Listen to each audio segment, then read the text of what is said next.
This is K.M. Weiland, and you're listening to the 116th episode of the Wordplay Podcast.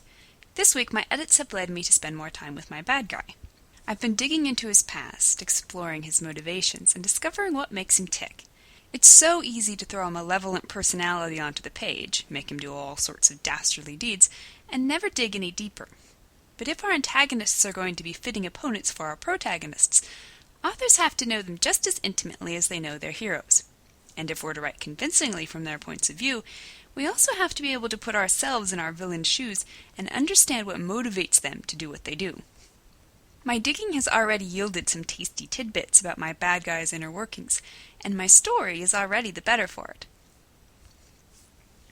The benefits of outlining, the last in my 3-part series of video trailers, offering a sneak peek into the first chapter of my new book, Outlining Your Novel, Map Your Way to Success, is currently available on my blog, along with details about the release of the book on Monday, September 26th, and the celebratory grand prize worth over $400.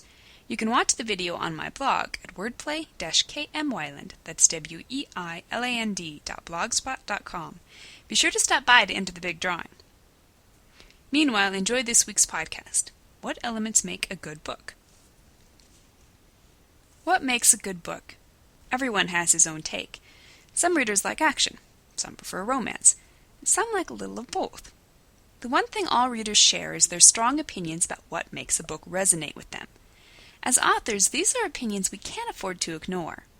This week I conducted another fun, if highly unscientific, survey via Twitter and Facebook to discover what word players had to say on the subject. As always, your thoughts were deep, funny, pithy, and challenging. Let's take a look at a few. What elements must be present in a good book? Theme. The book should mean something, or at least make you think about something in a new way. At John Touchstone. Characters. Strong characters.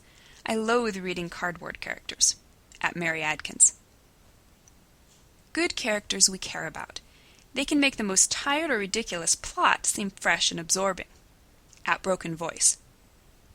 Well-developed characters that I actually care about, not just flat names. Christopher Michael Thompson. Takeaway value. Besides the usual, a good story must have a neurobic element, something to challenge the mind. At Brahms 41. Truth about human nature. At Steve Poling. A relevant message that speaks to the reader. Sarah Holman. Satisfying ending.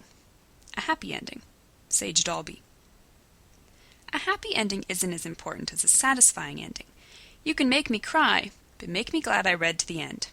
Lorna G. Poston. Good mechanics. Words. Millard the M.K. Jones. Good book is so entirely relative, but I think when it gets right down to it, a good book must have meaning behind the action, and action behind the characters. The world must work with the characters and story and vice versa, and the more intense this bond, the better. I myself strongly prefer good timing, subtlety, and interwoven foreshadowing, though these aren't strictly necessary. Holly Heisey. The most interesting story is always the story of the writer's style, said Nabokov. At Ray A. Harvey. Unpredictability. A story that is not predictable. April Elsa Hawk Schofstall. In summation, a good book slowly grabs you by the soul without your knowledge. By the time you're in tears and laughing at the top of your lungs at the same time, it's too late. You're hooked. Tom Williams. Thank you for listening to the Wordplay Podcast. To read a transcript of this episode, visit me on the web at wordplay-kmweiland, that's weiland.blogspot.com, and be sure to listen again next week.